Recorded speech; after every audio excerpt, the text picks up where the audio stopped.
Welcome back to another episode of the North Star Takes podcast. I'm Bailey Policki. He's Jacob Liberta.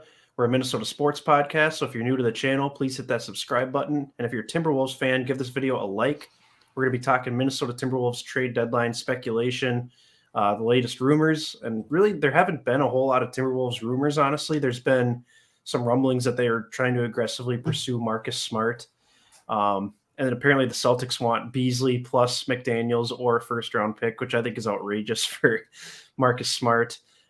There's also been some rumblings that they're still interested in Ben Simmons as well, which I feel like that's far-fetched at this point. I don't think anything's going to happen with that. So I don't know. I mean, honestly, I'm getting to the point here where I don't know if I want to see us make a move necessarily, but let's get into the rumblings first. Does either Marcus Smart, Ben Simmons, or any of these other guys that are potentially on the trade block intrigue you at this point?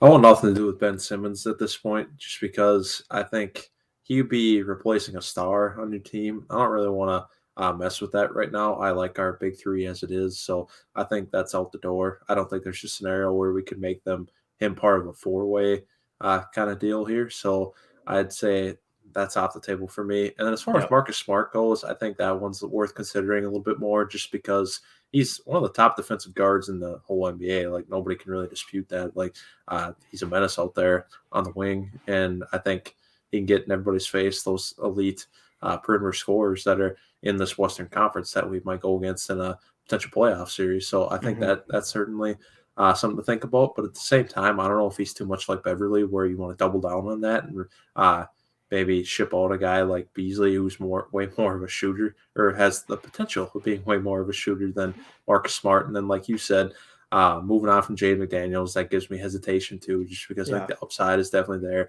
I know he had a kind of slow start to the season, but he's really come alive of late, I think, and he's starting to put together a good, well-rounded game. And then as far as a first-round pick too, that seems like an extra sweetener that we don't really need to add. For Smart, I'd say I don't want to do anything more than like a one-for-one swap. I know he's a very good player, but at the same time, what he'd provide for this team, maybe it depends too if you feel like there's a future with Beverly here or not.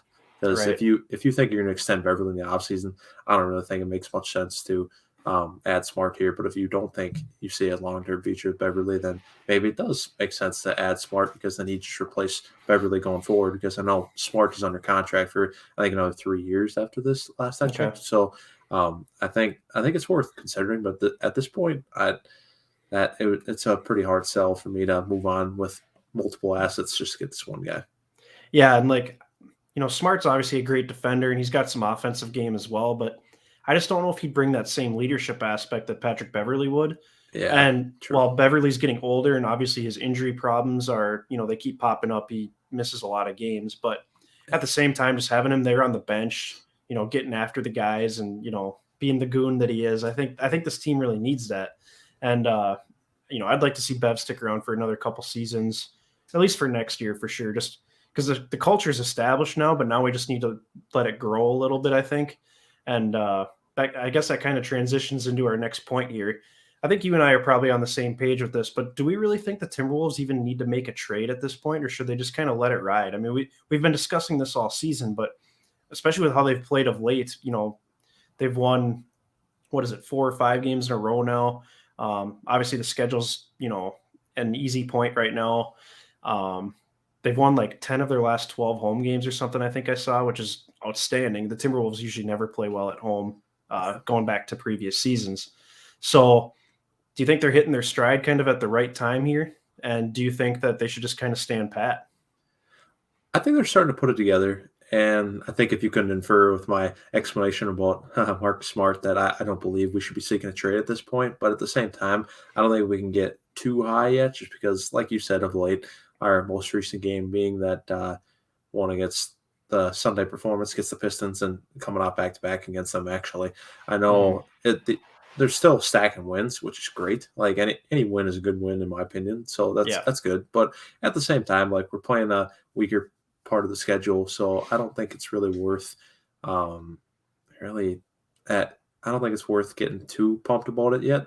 But I think at this point, I think you just let it ride, see what happens. I know we probably beat this drum before on our previous Wolves videos, but at the same time, I think there's think there's something to be said about continuity and how well these guys gel. That I don't think I want to insert some new player in the mix, especially some guy like Marcus Smart, maybe, who might not have a personality everybody would accept. Because I think him and Beverly are the same, but they're different. Because like Beverly might have a different approach that doesn't really irk guys. Like it brings the Right. best out of them. Or Smart, like earlier this season when he was calling out guys like Tatum and Brown. Like I don't know if that was really received well on that team. And Yeah. maybe Tatum and Brown are different personalities than what we have here, and maybe we could be more receptive to it. But I don't know if that's really the best course of action here at this point with what we got less than 30 games to go. So I'm kind of going Sten and Pat. How do you feel, Bailey?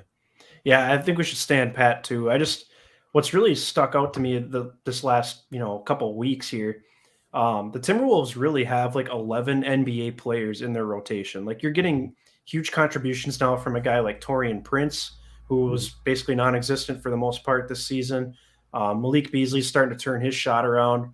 I saw a quote from Chris Finch basically saying that they've added more arc to his shot, and he's shooting like over 40% from three in the last 8 or 9 games or something like that. And not to mention, you got Jordan McLaughlin, who was out of the rotation for a good chunk of the season after Jalen Noel's emergence. All of a sudden, he comes back in, and he's one of the best plus minus players on the team. Yeah. So it's like you're getting all these different contributions from everywhere. I would say really the only disappointment as of right now is probably Naz Reid, just the way he's been playing of late. Obviously, not a strong defender. He makes a lot of mistakes on offense as well now, and I think he's just pressing a little bit. I think he's just got to kind of let the game come to him. And in this Pistons game, he kind of dinged up his knee a little bit, so it'll remain to be seen, I guess, if he has to miss any time for that. But and then yeah, Torian Prince, turns his ankle too. But at the same time, there's not much to complain about with this team because we're so used to the Timberwolves having like Cat's like the only Yeah. guy, and then who else do you have? Now we've got like legitimately 11 players that you can put out there in any sort of combination. And what's great about this bench even is the bench can play as a whole unit. They don't really need like D'Lo out there with them anymore because they're gelling with a guy like Jordan McLaughlin or Jalen Noel's getting buckets or Yeah. stuff like that. So Hold I, their own. yeah, exactly. And so I think you just let this whole thing develop and then just see where it goes from there. You can always try and improve in the off season, but I Mhm. mean, take this whole season to learn who you can really move forward with, going into future years. Yeah, that's a great point. Getting these guys minutes that you feel like could have potential, but you're not quite sure about, and see what you got. Because then, like you said, you can make those significant changes in the offseason and maybe make the necessary moves you believe moves you more towards being a championship contender. Legitimately, obviously, we want to get the playoffs first. Like I think that's a natural progression, a stepping stone we need to take. But at the same time, I think this is a great process that we're going through. A great, well, I think, really learning experience to figure out who's good and who's not, and who can fit into a championship puzzle and who can't. Yeah, absolutely. So it'll be interesting to see what they do here. Trade deadline's obviously in a couple days. I'm guessing they certainly won't make any splash moves. Maybe just they have like 3 second round picks. I could see them trying to trade those, maybe like a Jake Layman for a third center, maybe, or something along those lines. Yeah. But I don't think you'll see any big names coming to Minnesota, which I'm perfectly fine with. So yeah, that's going to do it for this edition of the North Star Takes podcast. Like I said earlier, please be sure to hit the subscribe button if you haven't already and give this video a like.